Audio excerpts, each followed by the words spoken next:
मैं कौशिक कुमार आप सभी को कौशिक जीएस एकेडमी पर स्वागत करता हूं। यह इस क्लास में महत्वपूर्ण प्रश्नों के साथ उन सभी टॉपिक को कवर किया गया है जो इस बार सक्षमता परीक्षा में पूछा गया था। अगर आप बिहार के नियोजित शिक्षक हैं और अभी तक हमारे चैनल से नहीं जुड़े हैं तो हमारे चैनल कौशिक जीएस एकेडमी को सब्सक्राइब कर लीजिए, क्योंकि काफी मेहनत के बाद हम आपके लिए मोस्ट इंपॉर्टेंट और सिलेक्टेड क्वेश्चन लेकर आ रहे हैं। तो चलिए आज का क्लास स्टार्ट करते हैं। पहला प्रश्न है, भारतीय संविधान में भारत को किस प्रकार वर्णित किया गया है? भारतीय संविधान में भारत को राज्यों का संघ कहा गया है। क्या कहा गया है? राज्यों का संघ। अगला प्रश्न है, आंध्र प्रदेश एक भाषाई राज्य के रूप में कब गठित किया गया? आंध्र प्रदेश को एक भाषाई राज्य के रूप में 1953 में गठित किया गया। अगला प्रश्न है, किसी राज्य के नाम में परिवर्तन करने का अधिकार किसको प्राप्त है? किसी राज्य के नाम में परिवर्तन करने का अधिकार संसद को प्राप्त है। किसे प्राप्त है? संसद को प्राप्त है। अगला प्रश्न है, अन्य राजवाड़ों के भारत में विलय के बाद भी किन तीन राज्यों में भारत में शामिल होना विलंबित किया? ये तीन राज्य थे जो भारत में शामिल होना नहीं चाहते थे, ये स्वतंत्र रहना चाहते थे। ये राज्य थे जूनागढ़, हैदराबाद और जम्मू कश्मीर। अगला प्रश्न है कि 500 से अधिक राजवाड़ों देशी रियासतों के भारत में विलय के लिए कौन उत्तरदायी था? तो इसके लिए उत्तरदायी थे सरदार वल्लभ भाई पटेल। इन्होंने साम दाम दंड भेद लगाकर इन सभी राजवाड़ों को क्या कर लिया? भारत में शामिल कर लिया। अगला प्रश्न है, भूकंप मूल वह स्थान होता है, यानी भूकंप का फोकस स्थान क्या होता है? तो जहां से भूकंप की उत्पत्ति होती है उसे उसका क्या कहा जाता है? मूल स्थान कहा जाता है। अगला प्रश्न है, अधिकेंद्र इपिसेंटर भूकंप का एक बिंदु है जो संबंधित है। इसका संबंध है भूकंप उद्गम केंद्र के ऊपर भूपृष्ठीय बिंदु से, यानी जहां पर उसके सामने ठीक नीचे भूकंप की उत्पत्ति होती है उसके ऊपर वाले भूपृष्ठीय क्षेत्र को क्या कहा जाता है? अधिकेंद्र कहा जाता है। अगला प्रश्न देख लीजिए, धरातल के जिस स्थान पर सर्वप्रथम भूकंप का अनुभव किया जाता है वो क्या कहलाता है? उसे भूकंप अधिकेंद्र कहा जाता है। क्या कहा जाता है? भूकंप अधिकेंद्र। अगला प्रश्न है, अंतःसागरीय भूकंपों द्वारा उत्पन्न समुद्री लहरों को क्या कहा जाता है? तो जब समुद्र में भूकंप आ जाता है तो उसे सुनामी कहा जाता है। क्या कहा जाता है? सुनामी कहा जाता है। इससे बहुत बड़ी मात्रा में क्षति होती है। अगला प्रश्न है, भूकंप में धरातलीय तरंगे होती है। तो भूकंप में जो धरातलीय तरंगे होती है वो एल आकार की होती है। कैसी होती है? एल आकार की होती है। अगला प्रश्न है, कौन सा द्वीप इंडोनेशिया का हृदय स्थल कहलाता है? तो जावा द्वीप को इंडोनेशिया का हृदय स्थल कहा जाता है।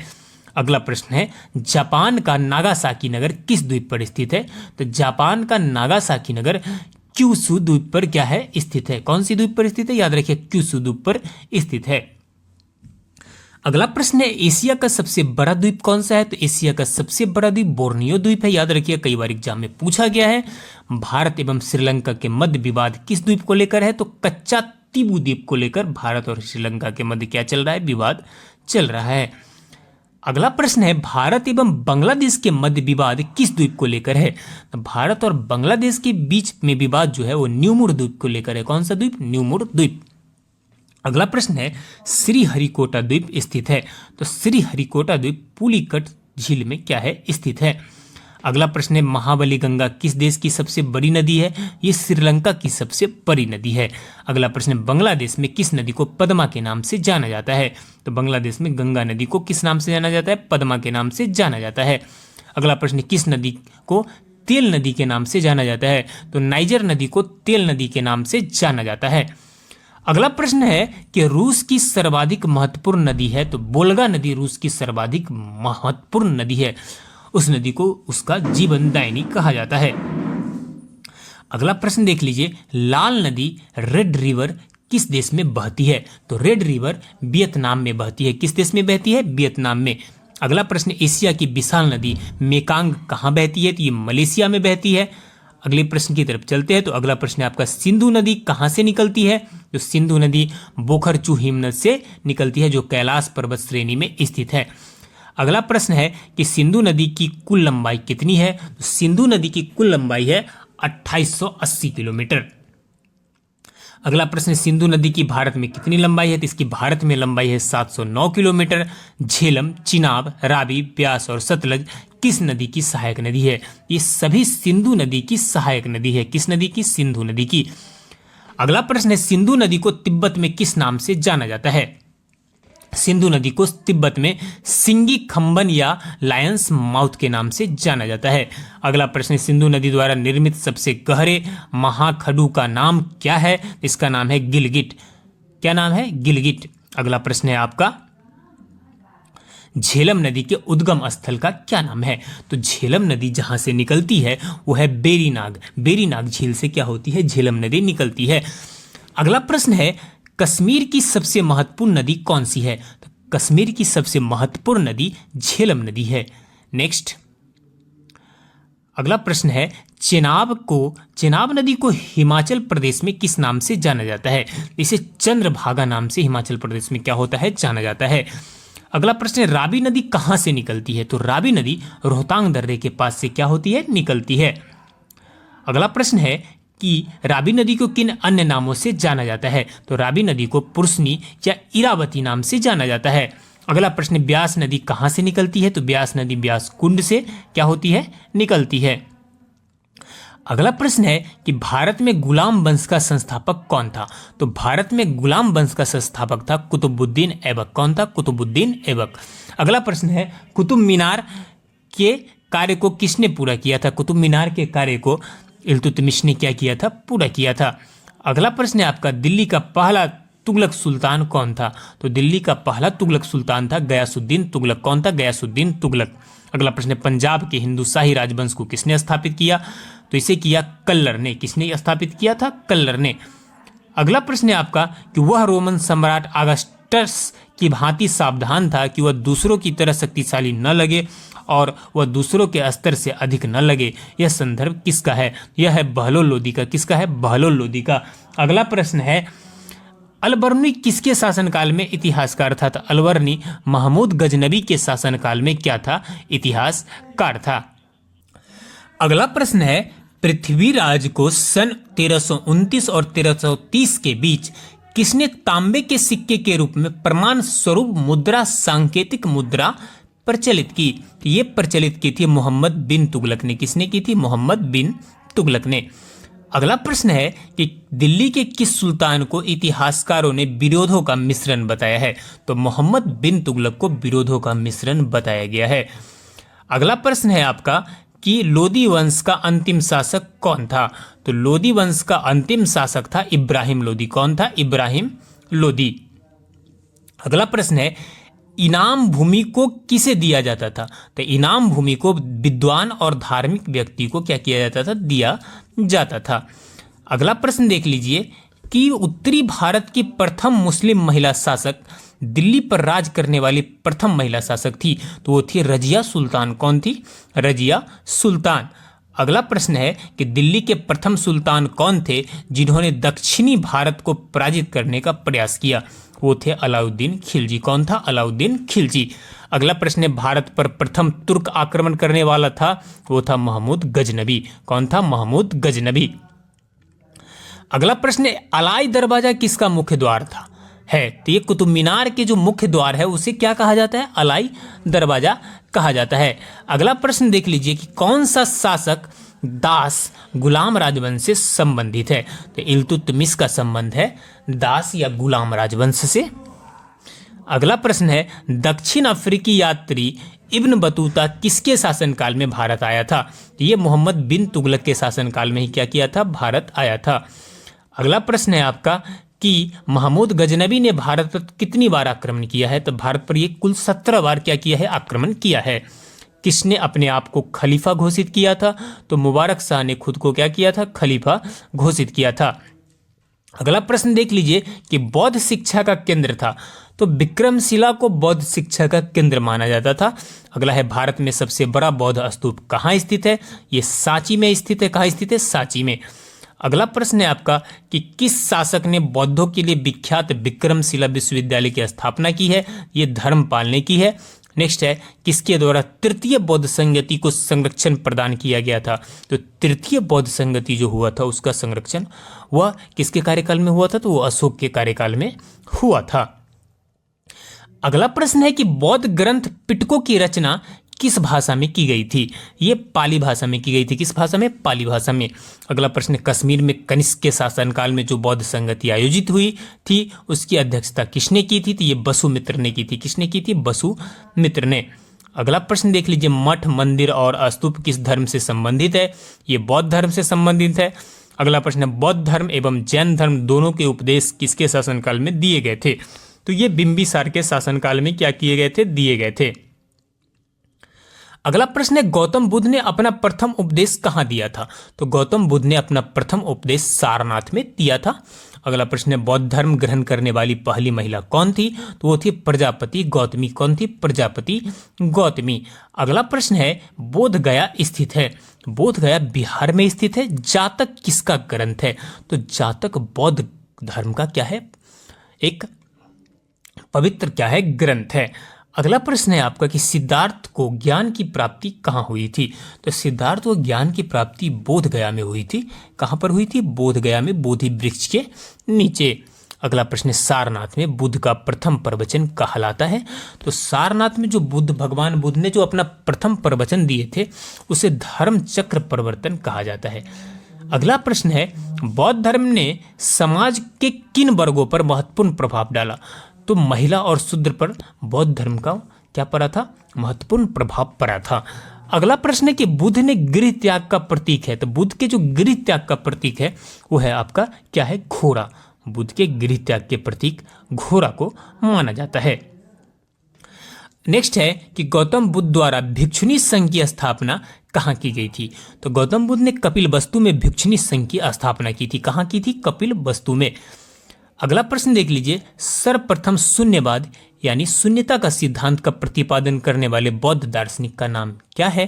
तो उनका नाम है नागार्जुन। क्या है? नागार्जुन।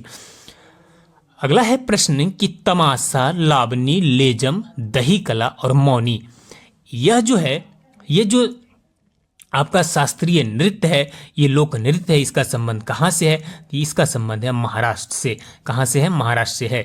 नेक्स्ट आप देख सकते हैं कि कारागम, काबरी, बसंत, आत्म और कुंभी का संबंध तमिलनाडु से है। जट, जट्टिन, कर्मा, जाटरा, सरहुल और माघा जो लोक नृत्य है इसका संबंध बिहार से है। अगला प्रश्न देख लीजिए, छाऊ, गरुण वाहन, डंडा नटा और सवारी और संचार, इसका संबंध उड़ीसा राज्य से है। कर्मा, भगोरिया और सैला का संबंध छत्तीसगढ़ से है। अगला प्रश्न है कि बिहुआ, बैसाख, बिहू, बोई, साजू, नागा नृत्य और राखल का संबंध असम से है। पाइका, सरहुल, कर्मा, लुझरी, कर्मा, जट, जारिन, इसका संबंध कहाँ से है? झारखंड राज्य से है। अगला प्रश्न देख लीजिए कि हिंडनबर्ग रेखा जो इंटरनेशनल लाइंस है वो जर्मनी और पोलैंड के बीच की जो अंतर्राष्ट्रीय रेखा है उसे हिंडनबर्ग रेखा कहा जाता है। नेक्स्ट है, भारत और पाकिस्तान की जो सीमा रेखा है उसे रेड क्लिफ के नाम से जाना जाता है। अगला प्रश्न है कि भारत और चीन की जो सीमा रेखा है इसे मैकमोहन रेखा के नाम से जाना जाता है। और मैगीनॉट रेखा किन दो देशों के बीच में है? तो ये जर्मनी और फ्रांस के बीच की जो रेखा है वो क्या कहलाती है? मैगीनॉट रेखा कहलाती है। और नेक्स्ट है कि मैनर हिम रेखा, तो ये रूस एवं फिनलैंड के बीच की जो अंतर्राष्ट्रीय रेखा है उसे मैनर हिम रेखा कहा जाता है। 38वीं समांतर रेखा किस दो देशों के बीच में है? तो ये तो काफ़ी फेमस है। उत्तर कोरिया का नाम कौन नहीं जानता है? तो उत्तर कोरिया एवं दक्षिण कोरिया के बीच की जो अंतर्राष्ट्रीय रेखा है इसे 38वीं समांतर रेखा के नाम से क्या होता है? जाना जाता है। अगला है, पीसा का मीनार किस देश में अवस्थित है? तो पीसा का मीनार इटली में अवस्थित है। पिरामिड स्थित है, तो मिस्र में क्या स्थित है? पिरामिड मिस्र में स्थित है। नेक्स्ट है, एफिल टावर को 1887 से 1889 के बीच निर्मित की गई थी, वह कहाँ पर स्थित है? तो एफिल टावर पेरिस में स्थित है। फिनिक्स फॉर्म कहाँ है? तो ये डरबन में स्थित है। फिनिक्स फॉर्म कहाँ स्थित है? ये डरबन में स्थित है। अगला है, येलो स्टोन नेशनल पार्क कहाँ अवस्थित है? तो ये यूएसए में स्थित है। स्टैचू ऑफ लिबर्टी बना हुआ है, तो ये भी संयुक्त राज्य अमेरिका में यानी यूएसए में क्या है? बना हुआ है। अगला प्रश्न है आपका कि विश्व के 7 नए अजूबों में एक चीचेन इट्जा को सम्मिलित किया गया है, यह कहाँ पर स्थित है? तो ये मैक्सिको में स्थित है। लंकाशायर कहाँ स्थित है? तो ये लंकाशायर कहाँ है? ब्रिटेन में स्थित है। अगला है ग्रेट बैरियर रीफ किस देश में स्थित है? तो ग्रेट बैरियर रीफ ऑस्ट्रेलिया में स्थित है। रेड स्क्वायर कहाँ स्थित है? तो रेड स्क्वायर मॉस्को में स्थित है, काफी फेमस प्लेस है। अगला है पंजशीर घाटी, ये अफगानिस्तान में स्थित है। पंजशीर घाटी आपको अंकोर वाट मंदिर समूह किस देश में है? ये कंबोडिया में है, कंपूचिया यानी कंबोडिया में स्थित है अंकोर वाट मंदिर। नेक्स्ट, एफिल टावर के डिजाइनर कौन थे? तो ये सर गुस्ताव एफिल थे। कंबोडिया में भारतीय स्थापत्य कला का एक उत्कृष्ट नमूना है तो अंकोर वाट मंदिर क्या है? अंकोर वाट मंदिर। अगला प्रश्न है कि कंबोडिया स्थित अंकोर वाट मंदिर किस देवता को समर्पित है? ये विष्णु देवता को क्या है? समर्पित है। अगला है लीनिंग टावर ऑफ पीसा स्थित है, तो ये कहाँ स्थित है? ये इटली में स्थित है। कहाँ स्थित है? इटली में स्थित है। अगला प्रश्न है माउंट एवरेस्ट स्थित है, तो माउंट एवरेस्ट नेपाल में स्थित है। तक्षशिला कहाँ स्थित है? तक्षशिला पाकिस्तान में स्थित है। कहाँ स्थित है? पाकिस्तान में स्थित है। अगला प्रश्न है कि झुकी हुई लाट के लिए प्रसिद्ध पीसा कहाँ स्थित है? इटली में स्थित है। वेलिंग वॉल कहाँ स्थित है? ये जेरूसलम में वेलिंग वॉल क्या है? स्थित है। अगला प्रश्न है पेंटागन कहाँ स्थित है? तो पेंटागन संयुक्त राज्य अमेरिका में स्थित है। एलेसी पैलेस कहाँ स्थित है? एलेसी पैलेस आपका फ्रांस में स्थित है। कहाँ स्थित है? फ्रांस में स्थित है। अगला प्रश्न है पशुपतिनाथ मंदिर स्थित है, ये काठमांडू में स्थित है। क्रिकेट खेल की शुरुआत किस देश में हुई थी? ये इंग्लैंड में सबसे पहले क्रिकेट खेल की शुरुआत हुई थी। अगला प्रश्न है कि क्रिकेट की अंतर्राष्ट्रीय संस्था है, तो आईसीसी क्रिकेट की क्या है? अंतर्राष्ट्रीय संस्था है। नेक्स्ट है विश्व में क्रिकेट का मक्का के नाम से किसे जाना जाता है? तो लॉर्ड्स को क्रिकेट का मक्का के नाम से क्या होता है? जाना जाता है। अगला प्रश्न टेस्ट क्रिकेट में 6 गेंदों का ओवर कब से प्रारंभ हुआ? तो 1900 ईस्वी से प्रारंभ हुआ। आईसीसी द्वारा किस क्रिकेटर को 20वीं शताब्दी का क्रिकेट घोषित किया गया? ये कपिल देव को किया गया। किसे किया गया? कपिल देव को। अगला प्रश्न है वह पहला भारतीय खिलाड़ी कौन था जिसने अंतर्राष्ट्रीय टेस्ट में हैट्रिक की? तो हरभजन सिंह थे। लिटिल मास्टर के नाम से कौन भारतीय क्रिकेट खिलाड़ी जाना जाता है? तो सुनील गावस्कर जाने जाते हैं। कौन जाने जाते हैं? सुनील गावस्कर। अगला प्रश्न है भारतीय क्रिकेट के स्तंभ राहुल द्रविड़ का उपनाम क्या है? तो इन्हें द वॉल के नाम से जाना जाता है। ये द वॉल के नाम से फेमस है। नेक्स्ट, इंग्लैंड एवं ऑस्ट्रेलिया के बीच होने वाले टेस्ट मैच उस श्रृंखला को क्या कहा जाता है? तो इसे एसेज कहा जाता है। नेक्स्ट, क्रिकेट खिलाड़ी के मध्य हॉलीवुड के नाम से प्रसिद्ध कौन है? यह है शेन वॉर्न। अगला प्रश्न है ग्रेट डिलेयर उपनाम से कौन सा अंतर्राष्ट्रीय क्रिकेट अंपायर जाना जाता है? तो ये जाना जाता है स्टीव बकनर। कौन जाना जाता है? Steve Bucknor. अगला प्रश्न, यदि सूरत में बनी वस्तुएं मुंबई या दिल्ली में बेची जाए तो यह क्या कहलाएगी? तो यह प्रादेशिक व्यापार कहलाएगी। क्या कहलाएगी? प्रादेशिक व्यापार। अगला प्रश्न है कि भारतीय विदेश व्यापार संस्थान कहाँ स्थित है? तो ये नई दिल्ली में स्थित है। अगला प्रश्न है निजी क्षेत्र में देश का प्रथम निर्यात प्रोसेसिंग क्षेत्र ईपेजे कहाँ स्थापित किया गया था? ये स्थापित किया गया था सूरत में। कहाँ किया गया था? सूरत में। अगला प्रश्न देख लीजिए उत्तर प्रदेश में निर्यात प्रोसेसिंग क्षेत्र कहाँ है? तो ये है नोएडा में स्थित है। नेक्स्ट है कौन सा संगठन विदेश व्यापार का संवर्धन करता है? तो ये ईसीसीजी इसका क्या करता है? संवर्धन करता है। अगला प्रश्न है कि भारत के किस नकदी फसल से निर्यात के द्वारा अधिकतम विदेशी मुद्रा की आय प्राप्त होती है? तो ये चाय है। कौन सी है? चाय। नेक्स्ट है झाल, विनाई, दमामा, मुरियो किससे संबंधित है? कुमायूं के वाद्य यंत्र से इसका संबंध है। अगला प्रश्न है आपका अल्बर्ट आइंस्टीन कौन सा वाद्य यंत्र बजाने में निपुण थे? तो वायलिन बजाने में क्या थे? निपुण थे। नेक्स्ट मुंह से बजाया जाने वाला वाद्य यंत्र कौन सा है? तो अलगोजा को क्या किया जाता है? मुंह से बजाया जाता है। अगला प्रश्न है कौन सा वाद्य यंत्र वायु द्वारा संचालित होता है? तो शहनाई वायु द्वारा क्या होता है? संचालित होता है। नेक्स्ट है कौन बांसुरी के प्रसिद्ध वादक के रूप में जाने जाते हैं? तो रोनू मजुमदार इसके रूप में क्या होते हैं? जाने जाते हैं। अगला प्रश्न है कि गुदई महाराज का संबंध किस वाद्य यंत्र से है? तो तबला से है। नेक्स्ट है मोहन वीणा का आविष्कार किसने किया है? तो मोहन वीणा का आविष्कार मोहन भट्ट ने किया है। अगला प्रश्न है पंडित किशन महाराज किस वाद्य यंत्र के प्रमुख वादक थे?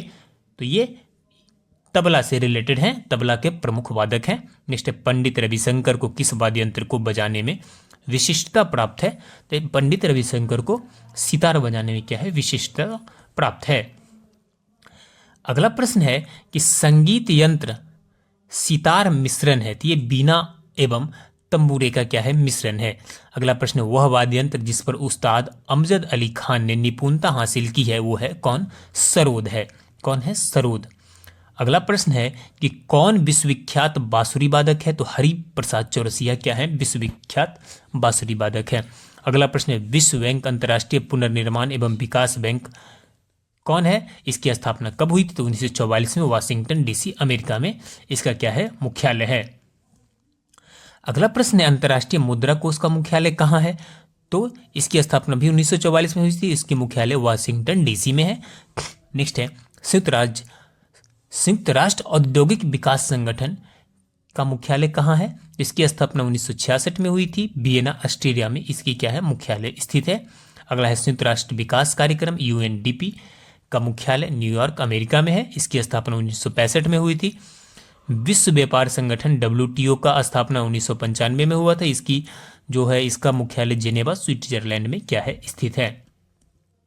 अगला प्रश्न है कि विश्व बौद्धिक संपदा WIPO का मुख्यालय जेनेवा स्विट्जरलैंड में स्थित है, 1970 में इसकी स्थापना हुई थी। विश्व मौसम विज्ञान संगठन का मुख्यालय जेनेवा स्विट्जरलैंड में है, इसकी भी स्थापना 1951 में हुई थी।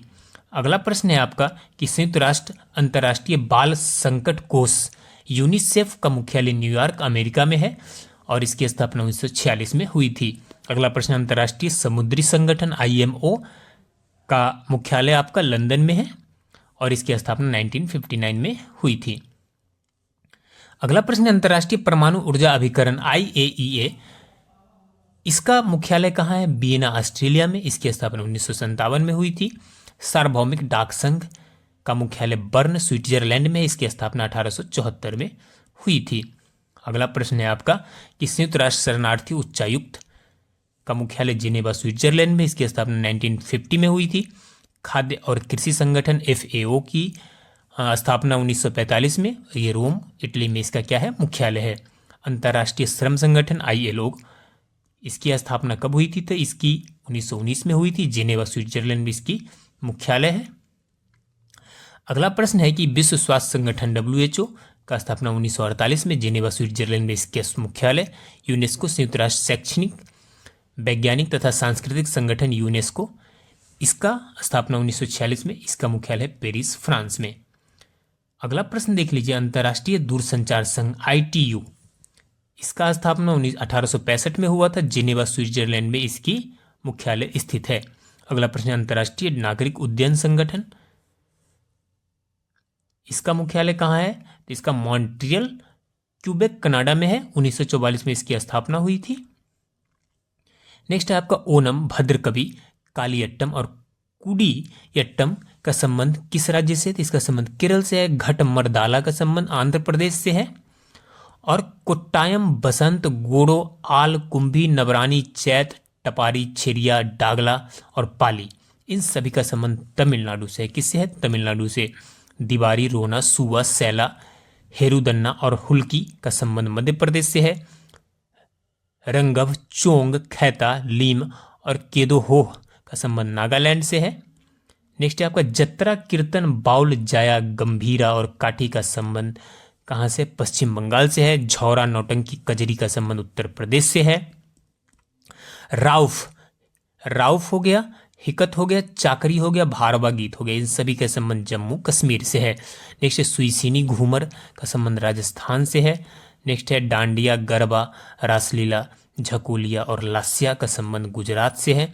भांगरा, गिद्धा, किकली और घमान का संबंध पंजाब राज्य से है। आगे देख लीजिए, बम्बू का संबंध मेघालय से है। छपेली का संबंध हिमाचल प्रदेश से है। अगला है कौन सा ग्रह सूर्य का चक्कर सबसे कम समय में लगाता है, तो बुध सूर्य का चक्कर सबसे कम समय में क्या करता है, लगाता है, क्योंकि सबसे नजदीक का ग्रह कौन है, बुध है। अगला प्रश्न, सबसे तीव्र गति से सूर्य का चक्कर लगाने वाला ग्रह भी बुध है। सौरमंडल का कौन सा ग्रह लगभग पृथ्वी जितना बड़ा है, तो वो है विनस, शुक्र है। कौन है, विनस। पृथ्वी का जुड़वा, भगनी सभी विनस को ही कहा जाता है, याद रखिएगा। अगला है किस ग्रह को पृथ्वी की बहन कहा जाता है, ये शुक्र हो गया।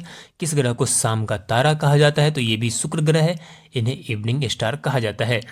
अगला प्रश्न, सबसे चमकीला ग्रह शुक्र हो गया। संविधान की 12वीं अनुसूची संबंधित है। तो आपको बता दूं कि 12वीं अनुसूची का संबंध है नगर पालिकाओं के अधिकार संबंधी प्रावधान से। नेक्स्ट है, भारतीय संविधान की अनुसूचियों में कौन सी एक राज्य के नामों की सूची तथा उसके राज्य क्षेत्रों का ब्यौरा देता है? तो ये पहली अनुसूची है। नेक्स्ट है आपका, भारतीय संविधान में 9वीं अनुसूची परिवर्धित है। तो ये परिवर्धित है प्रथम संशोधन द्वारा। नेक्स्ट है, यदि भारत संघ के एक नए राज्य का सृजन करना हो तो संविधान अनुसूचियों से किस सूची को अवश्य संशोधित किया जाना चाहिए? तो ये पहली अनुसूची है। कौन सी है? पहली अनुसूची। अगला प्रश्न है, भारत के संविधान के किस अनुसूची में विभिन्न राज्यों में अनुसूचित क्षेत्रों के प्रशासन और नियंत्रण के लिए विशेष उपबंध है? ये 5वीं है। कौन सी है? 5वीं। अगला प्रश्न है, संविधान के किस अनुसूची में प्रत्येक राज्यों तथा संघ राज्य क्षेत्रों के लिए राज्यसभा में स्थानों का आवंटन की सूची है? तो ये 4th अनुसूची है। कौन सी अनुसूची इससे रिलेटेड है? 4थी अनुसूची। अगला प्रश्न है, भारतीय संविधान में 22 भाषाओं को राजभाषा का दर्जा प्रदान किया गया है। आप सभी को पता है इन राजभाषाओं का उल्लेख किस अनुसूची में है? तो 8वीं अनुसूची का संबंध किससे है? राजभाषा से रिलेटेड है। नेक्स्ट है कि भारतीय संविधान की 8वीं अनुसूची का संबंध किससे है? तो ये भाषाओं से है। भारतीय संविधान में कितनी अनुसूचियां हैं? आप सभी को पता है भारतीय संविधान में कुल 12 अनुसूचियां हैं। दल बदल के आधार पर निर्वाचित सदस्यों की अयोग्यता संबंधी विवरण संविधान की किस अनुसूची में दिया गया है? तो 10वीं अनुसूची में दिया गया है। नेक्स्ट, संविधान सभा की प्रारूप समिति द्वारा प्रस्तुत प्रारूप संविधान में कितनी अनुसूचियां हैं? तो 8 अनुसूचियां हैं। नेक्स्ट है, संविधान सभा द्वारा अंतिम रूप से पारित संविधान में कुल अनुसूचियां हैं। तो उस टाइम में भी कितने अनुसूचियां थी? 8 से मूल संविधान में अनुसूचियों की संख्या कितना था? 8 था। नेक्स्ट है आपका, किस संविधान संशोधन अधिनियम द्वारा भारतीय संविधान में 9वीं अनुसूची जोड़ा गया? तो पहले ही संविधान संशोधन में क्या किया गया? 9वीं अनुसूची जोड़ा गया। नेक्स्ट है, संविधान की 2य अनुसूची का संबंध किससे है? तो 2य अनुसूची का संबंध महत्वपूर्ण पदाधिकारियों के वेतन से। याद रखिएगा, किससे है? वेतन से।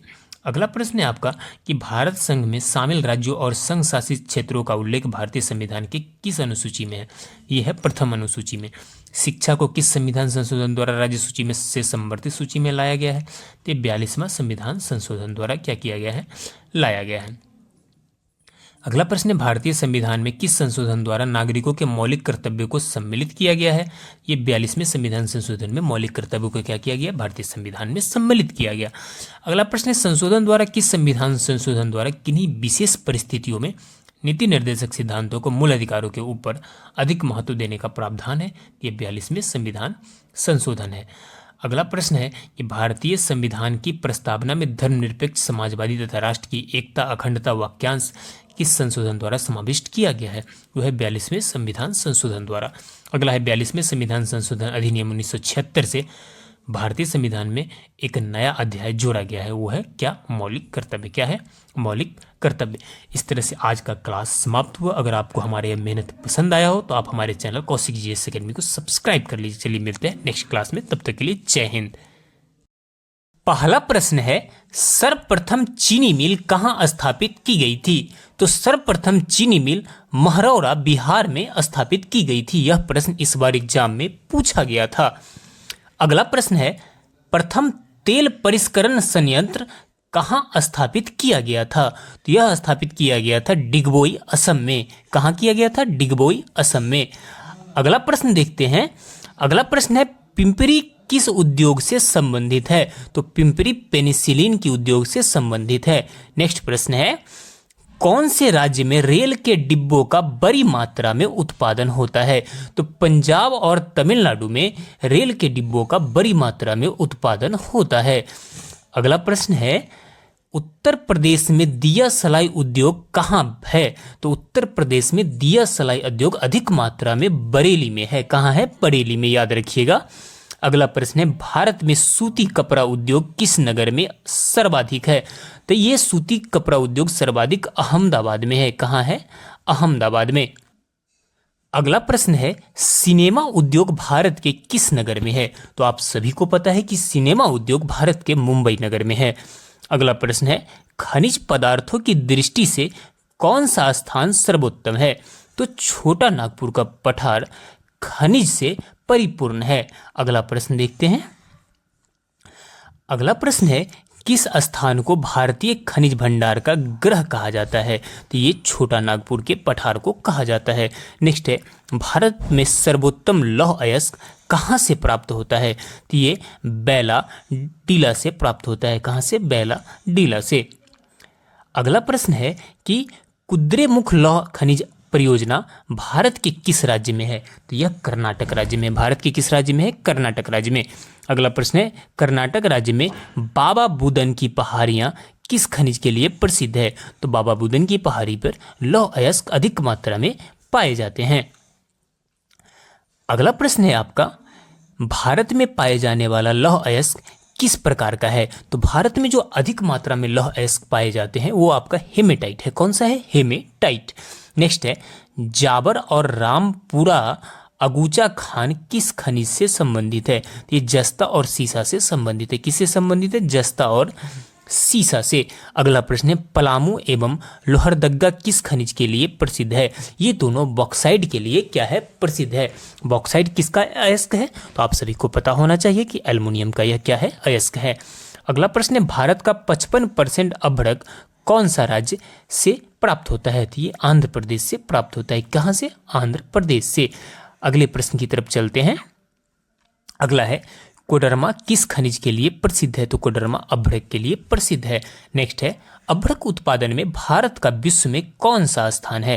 तो अभ्रक उत्पादन में भारत का प्रथम स्थान है। अगला प्रश्न है छोटा नागपुर के पठार की सबसे ऊंची चोटी कौन सी है? तो छोटा नागपुर के पठार की सबसे ऊंची चोटी पारसनाथ है। नेक्स्ट है हिमालय के सर्वोच्च शिखर की ऊंचाई कितनी है? तो हिमालय के सर्वोच्च शिखर की ऊंचाई है 8850 मीटर। क्या है? 8850 मीटर। नेक्स्ट है कोडाई कनाल किस पर्वत श्रृंखला पर स्थित है? तो कोडाई कनाल पलानी पर्वत श्रृंखला पर स्थित है। नेक्स्ट है कौन सी पहाड़ियां नर्मदा एवं ताप्ती नदियों के बीच है? तो सतपुरा की पहाड़ी नर्मदा एवं ताप्ती नदियों के बीच में स्थित है। अगला प्रश्न है कि भारत और म्यांमार के बीच कौन सी पर्वत श्रेणी सीमा का निर्धारण करती है? तो है खासी, पटकोई तथा अराकानियोमा। ये तीनों पर्वत श्रेणी है। नेक्स्ट है कुल्लू घाटी किन पर्वत श्रेणी के बीच में है? ये मध्य हिमालय और शिवालिक हिमालय के बीच में स्थित है। अगला प्रश्न देख लीजिए कंचनजंगा भारत के किस राज्य में स्थित है? तो ये भारत के सिक्किम राज्य में स्थित है। नेक्स्ट क्वेश्चन है भारत की सबसे प्राचीन पर्वत श्रेणी कौन सी है? तो ये अरावली है। कौन सी है? याद रखिएगा अरावली है। अगले प्रश्न की तरफ चलते हैं। अगला प्रश्न है अरावली पर्वत का सर्वोच्च शिखर क्या कहलाता है? तो अरावली पर्वत का सर्वोच्च शिखर गुरु शिखर कहलाता है। नेक्स्ट है सबसे बड़ा हिमनद ग्लेशियर कौन सा है? तो ये सियाचिन है। कौन सा है? सियाचिन। अगला प्रश्न है आपका कि कौन सी पर्वतमाला सह्याद्री के नाम से जानी जाती है? ये पर्वतमाला है केरल। नेक्स्ट है गिरनार पहाड़ियाँ कहाँ स्थित है? तो गिरनार पहाड़ी याद रखिएगा इस बार एग्जाम में पूछा गया था, ये बिहार में स्थित है। अगला प्रश्न है आपका किस देश की कृषि का मुख्य आधार क्या है? तो किसी देश का कृषि का मुख्य आधार है कि उस देश की अगर मिट्टी अच्छी होगी तो वहाँ की कृषि अच्छी होगी। अगला प्रश्न है भारत में कितने प्रकार की मिट्टी पाई जाती है? तो याद रखिएगा VVI प्रश्न है, भारत में 8 प्रकार की मिट्टी पाई जाती है। अगला प्रश्न है आपका कि भारत की सबसे महत्वपूर्ण मिट्टी कौन सी है? तो सबसे महत्वपूर्ण मिट्टी है जलोढ़ मिट्टी। नेक्स्ट है नवीन जलोढ़ मिट्टी को अन्य किस नाम से जाना जाता है? इसे खादर मिट्टी के नाम से भी जाना जाता है। और याद रखिएगा पुरानी जलोढ़ मिट्टी को बांगर मिट्टी के नाम से जाना जाता है। अगला प्रश्न किस मिट्टी में पोटास की मात्रा सबसे अधिक होती है? तो जलोढ़ मिट्टी में पोटास की मात्रा सबसे अधिक होती है। नेक्स्ट प्रश्न है काली मिट्टी का दूसरा नाम क्या है? तो काली मिट्टी का दूसरा नाम है रेगुर मिट्टी। क्या है? रेगुर मिट्टी। अगले प्रश्न की तरफ चलते हैं। अगला प्रश्न देख लीजिए काली मिट्टी किस फसल के लिए सबसे अधिक उपयोगी है? ये कपास की फसल के लिए सबसे अधिक उपयोगी है। ये प्रश्न इस बार एग्जाम में पूछा गया था। लाल मिट्टी का लाल रंग किसके कारण होता है? तो लाल मिट्टी का लाल रंग लौह ऑक्साइड के कारण होता है। किसके कारण? लौह ऑक्साइड के कारण। अगला प्रश्न है किस मिट्टी में आयरन व सिलिका सबसे अधिक मात्रा में पाया जाता है? तो यह है लेटेराइट मिट्टी में। नेक्स्ट चाय की खेती के लिए सबसे उपयुक्त मिट्टी कौन सी है? तो वह है लेटेराइट मिट्टी। कौन सी है? लेटेराइट मिट्टी में चाय की खेती काफ़ी अच्छी होती है। अगला प्रश्न है भारत के समस्त स्थल भाग के कितने % भाग में जलोढ़ मिट्टी है? तो जितने भी भारत का जो समस्त स्थल भाग है उसके % भाग में क्या है, जलोढ़ मिट्टी है, जो काफ़ी उपजाऊ मिट्टी होता है। अगला प्रश्न, लावा के प्रवाह से किस मिट्टी का निर्माण होता है? तो लावा के प्रवाह से काली मिट्टी का क्या होता है, निर्माण होता है। अगले प्रश्न की तरफ चलते हैं। तो अगला प्रश्न देख लीजिए, भारत के किस राज्य में 2/3 रेशम प्राप्त होता है? तो सबसे अधिक रेशम जो प्राप्त होती है इंडिया में वो कर्नाटक से है। अगला प्रश्न है, भारत के किस नगर में चर्म रोग उद्योग सबसे अधिक है? तो ये कानपुर में है। कहाँ पर है? कानपुर में। अगले प्रश्न की तरफ चलते हैं। अगला प्रश्न देख लीजिए, भारत में वायुयान निर्माण का प्रथम कारखाना कब स्थापित किया गया? ये 1940 में स्थापित किया गया। देश का पहला निजी क्षेत्र में कारखाना कहाँ स्थापित किया गया? तो जमशेदपुर झारखंड में क्या किया गया? स्थापित किया गया। अगला प्रश्न है, भारत के किस राज्य में कोयले के विशालतम भंडार सुरक्षित है? ये झारखंड में है। नेक्स्ट है, सर्वप्रथम उर्वरक कारखाना कहाँ स्थापित किया गया? तो ये किया गया 1906 ईस्वी रानीपेट नामक स्थान पर। कहाँ? रानीपेट नामक स्थान पर। अगला प्रश्न है कि अमोनिया उर्वरक कारखाना कहाँ स्थापित किया गया? तो ये किया गया 1944 ईस्वी बेलेगुला नामक स्थान पे। अगला प्रश्न है आपका कि भारत में किस प्रकार के उर्वरक की खपत सबसे अधिक है? तो ये नाइट्रोजनी उर्वरक की खपत सबसे क्या है? अधिक है। अगले प्रश्न की तरफ चलते हैं। तो अगला प्रश्न देख लीजिए, भारत की किस उर्वरक के लिए आयात पर निर्भर है? तो ये पोटास उर्वरक के लिए आयात पर निर्भर है, यानी खुद के पास होता नहीं है, ये अलग से आयात करता है भारत ज़्यादा मात्रा में। नेक्स्ट है, भारत में किस स्थान पर टेलीफोन उद्योग सर्वाधिक है? तो बेंगलुरु और रूपनारायणपुर में ये सर्वाधिक है। अगले प्रश्न की तरफ चलते हैं। तो अगला प्रश्न देख लीजिए कि भारत का प्रथम रेयान कारखाना किस सन में रायपुर केरल में ट्रावनकोर रेयान लिमिटेड के नाम से स्थापित हुई? ये 1950 में स्थापित हुई। नेक्स्ट है, सोने का रेशा किस उद्योग को कहा जाता है? जूट के उद्योग को सोने का रेशा कहा जाता है। अगला प्रश्न है, भारत में संपूर्ण विश्व के कितने % जूट के सामानों का निर्माण करता है? तो भारत 35% जूट के सामानों का निर्माण करता है। अगला प्रश्न है, भारत का सबसे बड़ा सीमेंट उत्पादक राज्य कौन सा है? तो वह है राजस्थान। कौन सा है? वो है राजस्थान। अगला प्रश्न देख लीजिए, एसोसिएट सीमेंट कंपनी एसीसी की स्थापना कब की गई? ये 1936 ईस्वी में की गई थी। कब की गई थी? 1936 ईस्वी में। अगला प्रश्न है, डाक सामग्री, डाक टिकट, जुडिशियल एवं नॉन जुडिशियल स्टाम्प, भारतीय रिजर्व बैंक की और भारतीय स्टेट बैंक के चेक, एनएससी, किसान विकास पत्र, पोस्टल ऑर्डर, पासपोर्ट, सुरक्षा दस्तावेज, प्रोमिसरी नोट कहाँ छापे जाते थे? ये जितने भी आप देख रहे सारे वीवीआई प्रश्न है, ये इंडिया सिक्योरिटी प्रेस में छापी जाती है। अगला प्रश्न है आपका कि इंडिया सिक्योरिटी प्रेस कहाँ स्थित है? तो ये आपका नासिक रोड महाराष्ट्र में स्थित है। नेक्स्ट है, 5, 10, 50, 100, 500 तथा 1000 रुपये के नोट कहाँ छापे जाते हैं? ये सारे नोट आपको कहाँ छापे जाते हैं? ज़्यादातर मात्रा में नासिक रोड में छापे जाते हैं। अगला प्रश्न है, सिक्योरिटी पेपर मिल कहाँ पर स्थित है? तो होशंगाबाद मध्य प्रदेश में स्थित है। नेक्स्ट है, सरकारी टकसालें किन शहरों में स्थित है? ये मुंबई, कलकत्ता, हैदराबाद और नोएडा में सरकारी टकसालें क्या है? स्थित है। अगले महत्वपूर्ण प्रश्न की तरफ चलते हैं। देख लीजिए, बॉम्बे स्टॉक एक्सचेंज द्वारा सूचकांक यानी सेंसेक्स कब शुरू किया गया था? तो ये 1986-87 में क्या किया गया था? शुरू किया गया था। अगला प्रश्न है, बॉम्बे स्टॉक एक्सचेंज का सूचकांक कितने शेयरों के मूल्यों पर आधारित है? ये 30 शेयरों के मूल्यों पर आधारित है। अगला प्रश्न है, भारतीय प्रतिभूति एवं विनिमय बोर्ड सेबी की स्थापना कब की गई? तो 12 अप्रैल 1988 को की गई। अगला प्रश्न है, सेबी को संवैधानिक संस्था का दर्जा कब प्रदान किया गया? तो 1992 में। कब प्रदान किया गया? 1992 में। अगला प्रश्न है, भारतीय मुद्रा रुपये के प्रतीक चिन्ह का अनुमोदन सरकार ने कब किया? तो 15 जुलाई 2010 ईस्वी को किया। नेक्स्ट है, national electronic funds transfer NEFT देश में कब शुरू की गई? थी अक्टूबर 2005 में क्या की गई? यह शुरू की गई। अगला प्रश्न है, भारतीय प्रतिभूति व्यापार निगम की स्थापना कब की गई? तो 1994 में की गई। कब की गई? 1994 में। अगला प्रश्न है, भारत की पहली depository national security depository limited की स्थापना कब की गई? तो ये 8 नवंबर 1996 को की गई। अगला प्रश्न, देश की दूसरी depository central depository services limited CDSL की स्थापना कब की गई? ये आपका 1998 में की गई। अगला प्रश्न है कि बॉम्बे स्टॉक एक्सचेंज का पहला नाम क्या था? तो the native share and stock brokers association नाम था। अगला प्रश्न, भारतीय ऋण गारंटी निगम का नाम बदलकर जमा राशि बीमा एवं ऋण गारंटी निगम कब किया गया? तो 1978 ईस्वी में किया गया। कब किया गया? 1978 ईस्वी में। अगला प्रश्न, भारतीय रिजर्व बैंक ने बचत बैंक खातों पर ब्याज दरों पर विनिमय कब समाप्त कर दिया? तो 25 अक्टूबर 2011 को समाप्त कर दिया। अगला प्रश्न, भारतीय स्टेट बैंक के सहयोगी बैंक वर्तमान में कितने हैं? ये सहयोगी कुल बैंक इनका 5 है। अगला जो बैंक से रिलेटेड प्रश्न है, भारतीय स्टेट बैंक के सहयोगी बैंक कौन कौन से हैं? State bank of India Bikaner, यहाँ पे देख लीजिए Jaipur, state bank of Hyderabad, state bank of Indore, state bank of Patiala, state bank of Mysore, ये सारी भारतीय स्टेट बैंक की क्या है? ब्रांच हैं। अगले प्रश्न की तरफ चलते हैं। अगला प्रश्न देख लीजिए कि भारतीय स्टेट बैंक के किन सहयोगी बैंक को उसमें विलय कर दिया गया है? तो state bank of Saurashtra, state bank of Indore, दोनों को इसमें क्या कर दिया गया? विलय कर दिया गया। रिजर्व बैंक अधिकतम किस मूल्य वर्ग तक के सिक्के जारी कर सकता है? तो 1000 रुपये तक के। कितने तक के? 1000 रुपये तक के। अगला प्रश्न है, भारत की पवित्र नदी कौन सी है? तो भारत की पवित्र नदी गंगा है। कौन सी है? गंगा। गंगा को बांग्लादेश में किस नाम से जाना जाता है? ये प्रश्न पूछा गया था। इस पर पद्मा के नाम से क्या होता है? जाना जाता है।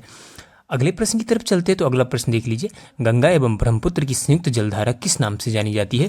तो गंगा एवं ब्रह्मपुत्र की संयुक्त जलधारा को मेघना के नाम से जानी जाती है। अगला प्रश्न, भारत की कौन सी नदी सुंदरबन डेल्टा बनाती है? तो गंगा और ब्रह्मपुत्र नदी सुंदरबन डेल्टा क्या करती है? बनाती है। अगला प्रश्न, सांगपो नदी किस राज्य से होकर भारत में प्रवेश करती है? तो अरुणाचल प्रदेश से होकर। तवा किसकी सहायक नदी है? तवा नर्मदा नदी की सहायक नदी है। अगला है, नदी किस नदी को बिहार का शोक कहा जाता है? तो कोसी नदी को बिहार का शोक कहा जाता है। कौन सी नदी बंगाल का शोक कही जाती है? तो दामोदर नदी को बंगाल का शोक कहा जाता है। अगला प्रश्न है कि कौन सी नदी भ्रंश द्रोणी से होकर बहती है? तो नर्मदा नदी भ्रंश द्रोणी से होकर क्या होती है? बहती है। अगला प्रश्न है, हाल ही में केंद्र सरकार ने किस नदी को राष्ट्रीय दर्जा देने की घोषणा की? तो ये गंगा नदी को राष्ट्रीय दर्जा देने की घोषणा की। अगला प्रश्न है, प्रायद्वीपीय भारत की सबसे बड़ी नदी कौन सी है? तो ये गोदावरी नदी है। भारत में बहने के अनुसार भारत की सबसे लंबी नदी कौन है? तो ये गंगा है। कौन सी नदी है? गंगा है। अगला प्रश्न है कि किस नदी को बृहद गंगा के नाम से जाना जाता है? तो गोदावरी नदी को। कौन सी नदी अपना मार्ग बदलने के लिए प्रसिद्ध है? तो ये नदी है आपका कोसी नदी। कौन सी नदी है? कोसी नदी। अगला प्रश्न है, कौन सी नदी कपिलधारा जलप्रपात का निर्माण करती है? तो ये आपका है नर्मदा नदी। कौन सी नदी उड़ीसा का शोक कही जाती है? तो ब्राह्मणी नदी को उड़ीसा का शोक कहा जाता है। अगला प्रश्न है आपका कि वैनगंगा और पैनगंगा किसकी सहायक नदी है? ये गोदावरी नदी की सहायक नदी है। अगला है, इंडो ब्रह्मा है एक पौराणिक नदी का नाम है इंडो ब्रह्मा। अगला प्रश्न देख लीजिए कि किस नदी पर सबसे लंबा सड़क पुल है? तो गंगा नदी पर सबसे लंबा क्या है? सड़क पुल है। नेक्स्ट है, कौन सी नदी विश्व का सबसे बड़ा द्वीप माजुली बनाती है? तो ये ब्रह्मपुत्र नदी विश्व का सबसे बड़ा द्वीप माजुली को क्या करती है? बनाती है। अगला प्रश्न, नर्मदा नदी पर अधिकांश भाग भारत के किस राज्य में बहता है? तो ये मध्य प्रदेश में बहता है। नेक्स्ट क्वेश्चन है, भारत नदियों को जोड़ने की योजना किसके शासनकाल में प्रस्तावित हुई? ये राजग सरकार के शासनकाल में क्या हुई? प्रस्तावित हुई। अगला जो महत्वपूर्ण प्रश्न है वो देख लीजिए, कौन सी नदी रिफ्ट घाटी से होकर बहती है? तो ताप्ती नदी रिफ्ट घाटी से होकर क्या होती है? बहती है।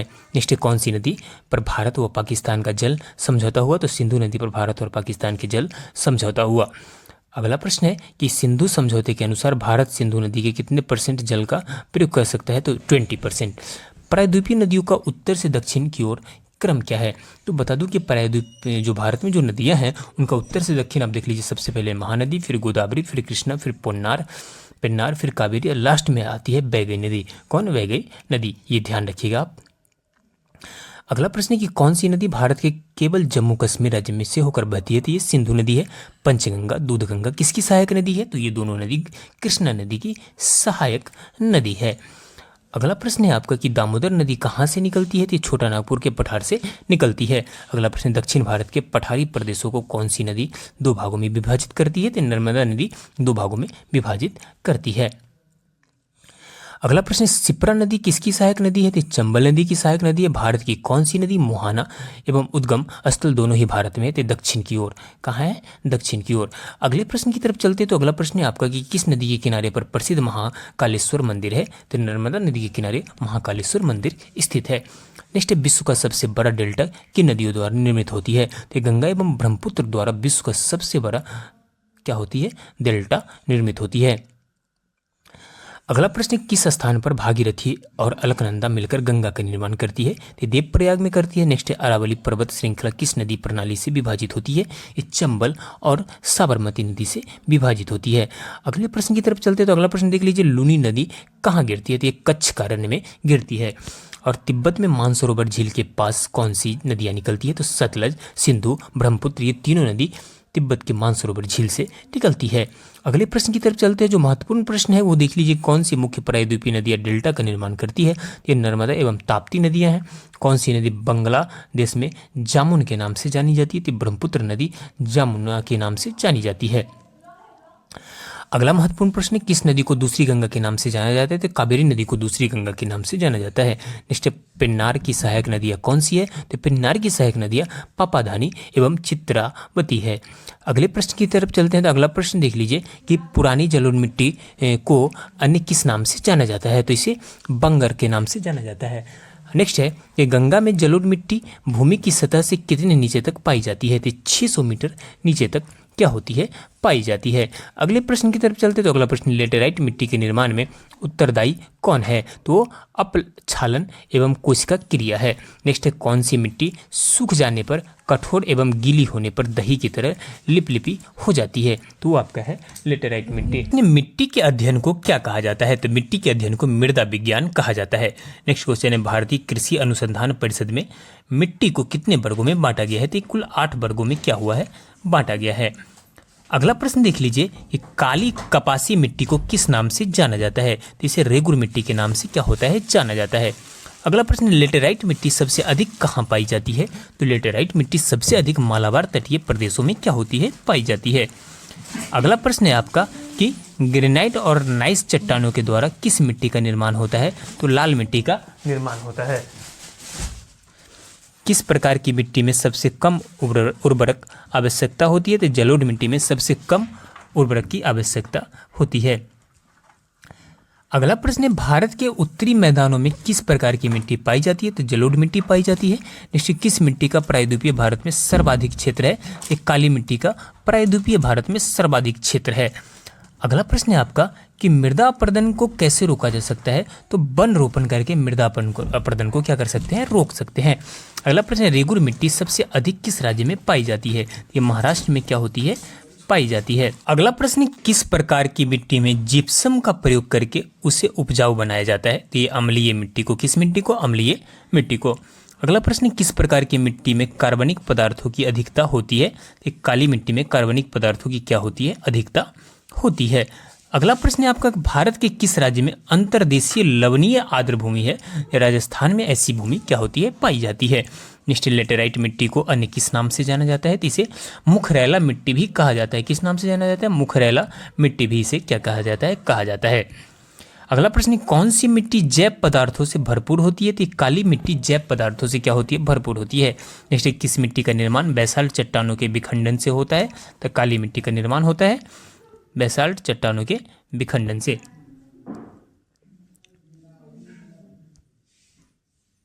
अगला प्रश्न देख लीजिए, ये किस मिट्टी में कृषि के लिए सिंचाई की आवश्यकता नहीं होती है? तो काली मिट्टी में कृषि के लिए सिंचाई की आवश्यकता क्या होती है? नहीं होती है। नेक्स्ट क्वेश्चन है, भारत में लाल मिट्टी का विस्तार सबसे अधिक कहाँ है? तो भारत में लाल मिट्टी का विस्तार सबसे अधिक है आंध्र प्रदेश और तमिलनाडु में। कहाँ है? आंध्र प्रदेश एवं तमिलनाडु में। नेक्स्ट, किस मिट्टी में लोहे और एल्युमिनियम के कण पाए जाते हैं? तो ये आपके लेटेराइट मिट्टी में लोहे एवं एल्युमिनियम के कण क्या होते हैं? पाए जाते हैं। अगला प्रश्न है, धान की खेती के लिए कौन सी मिट्टी उपयुक्त होती है? तो दोमट मिट्टी धान की खेती के लिए क्या होती है? उपयुक्त होती है। अगला प्रश्न है, भारत और म्यांमार के बीच कौन सी पर्वत श्रेणी सीमा का निर्धारण करती है? तो ये आपका खासी, पटकाई और अराकानायोमा ये निर्माण करती है। अगला है, कुल्लू घाटी किन पर्वत श्रेणी के बीच में है? तो कुल्लू घाटी याद रखिएगा मध्य हिमालय और शिवालिक हिमालय के बीच में है। अगला प्रश्न है आपका कि हिमालय में हिम रेखा कहाँ स्थित है? तो 4500 से 6000 मीटर की ऊंचाई पर हिम रेखा क्या है स्थित है? नेक्स्ट है सीबराई की पहाड़ियाँ कहाँ स्थित है? सीबराई की पहाड़ियाँ तमिलनाडु में स्थित है। कहाँ स्थित है? तमिलनाडु में स्थित है। अगला प्रश्न है कि भारत के उत्तर पश्चिम में कौन सा पर्वत शिखर स्थित है? तो ये अरावली पर्वत है। नेक्स्ट है किस पर्वत को सागरमाथा या चोमोलुंगमा के नाम से जाना जाता है? तो ये माउंट एवरेस्ट को ही इस दोनों नाम से क्या होता है? जाना जाता है। अगला प्रश्न, भारत की कौन सी पर्वत चोटी संसार की दूसरी सबसे ऊंची पर्वत चोटी है? तो वो केटू है। अगला है काराकोरम पर्वत श्रृंखला का दूसरा नाम क्या है? तो ये कृष्णागिरी है। दूसरा नाम क्या है? कृष्णागिरी। अगला प्रश्न है कि लघु हिमालय श्रेणी के ढालों पर छोटे छोटे घास के मैदानों को क्या कहा जाता है? इसे मर्ग कहा जाता है। क्या कहा जाता है? मर्ग कहा जाता है। अगला प्रश्न देख लीजिए कि हिमालय पर्वत की अरकानायोमा नामक चोटी किस देश में है? तो ये म्यांमार में है। उत्तराखंड की सबसे ऊंचा पर्वत चोटी कौन सी है? तो उत्तराखंड की सबसे ऊंची पर्वत चोटी नंदा देवी है। कौन सी है? नंदा देवी। अगला प्रश्न है कि शिवालिक श्रेणी का निर्माण कहाँ हुआ? तो ये सेन जोइक में हुआ। नेक्स्ट, भारत की उत्तरी सीमा कौन सा पर्वत स्थित है? तो उत्तरी सीमा पर भारत का हिमालय पर्वत क्या है? स्थित है। अगला प्रश्न है कि हिमालय का सर्वोच्च शिखर कौन सा है? तो ये माउंट एवरेस्ट है। कौन सा है? Mount Everest. नेक्स्ट, भारत की सबसे ऊंची चोटी कौन सी है? तो ये केटू गॉडविन ऑस्टिन के नाम से जो जाना जाता है। अगला प्रश्न है कि भारत में हिमालय पर्वत श्रृंखला की सबसे ऊंची चोटी कौन सी है? वो कंचनजंगा है। नेक्स्ट क्वेश्चन की तरफ चलते हैं। अगला प्रश्न देख लीजिए, कौन सी हिमालय पर्वत चोटी असम राज्य में है? तो यह है नावा बर्वे। कौन है? नावा बर्वे। नेक्स्ट, हिमालय की उत्पत्ति किस भूसन्नति से हुई है? तो टेथिस सागर की भूसन्नति से हुई है। अगला प्रश्न देख लीजिए कि भारत में खनिज तेल भंडार किस प्रकार की चट्टानों में पाई जाती थी? अवसादी चट्टानों में खनिज तेल भंडार पाए जाते हैं। नेक्स्ट, भारत में सर्वप्रथम खनिज तेल का वास्तविक उत्पादक कहाँ हुआ था? तो वास्तविक उत्पादन डिगबोई असम में हुआ था। कहाँ पे? डिगबोई असम में। नेक्स्ट, ओएनजीसी तेल व प्राकृतिक गैस आयोग की स्थापना कब की गई? तो 1956 में की गई। काइकालूर खनिज तेल किस नदी घाटी के क्षेत्र में है? तो ये कृष्णा गोदावरी नदी घाटी के क्षेत्र में है। अगला प्रश्न है कि मंगला नामक तेल कुआं किस राज्य में है? तो ये राजस्थान में है। भारत की सबसे महत्वपूर्ण यूरेनियम खान कहाँ है? तो जादूगोड़ा में है। कहाँ है? जादूगोड़ा में। अगला प्रश्न है कि गुजरात में स्थित मोतीपुरा खान से किस प्रकार का पत्थर निकाला जाता है? तो ये सफेद संगमरमर का पत्थर क्या होता है? निकाला जाता है। नेक्स्ट, झरिया किस खनिज उत्पादक के लिए प्रसिद्ध है? तो कोयला के उत्पादन के लिए क्या है? प्रसिद्ध है।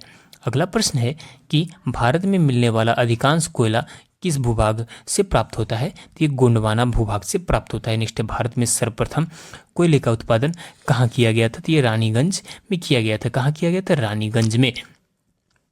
अगला प्रश्न, न्यू वैली खनन किस खनिज के लिए प्रसिद्ध है? तो ये लिग्नाइट के लिए प्रसिद्ध है। भारत में सबसे अधिक कोयला किस राज्य में पाया जाता है? तो भारत में सबसे अधिक कोयला झारखंड राज्य में क्या होता है? पाया जाता है। अगला प्रश्न, भारत में पेराई मिल तथा ताले का उत्पादन कहाँ होता है? तो ये अलीगढ़ में होता है। नेक्स्ट, चुर्क किस उद्योग के लिए प्रसिद्ध है? तो सीमेंट उद्योग के लिए क्या है? प्रसिद्ध है। अगला प्रश्न है कि सीसा उद्योग व कांच उद्योग भारत के किस नगर में सबसे अधिक होता है? तो ये फिरोजाबाद में होता है। भारत में मैसूर किसके लिए प्रसिद्ध है? तो ये रेशम उद्योग के लिए क्या है? प्रसिद्ध है।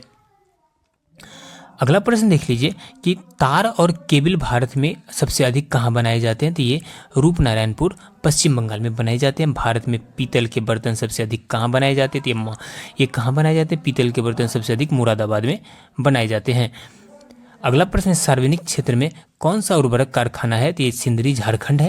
नेक्स्ट, भारत में किस नगर को इलेक्ट्रॉनिक उद्योग की राजधानी कहा जाता है? तो ये बेंगलुरु को कहा जाता है।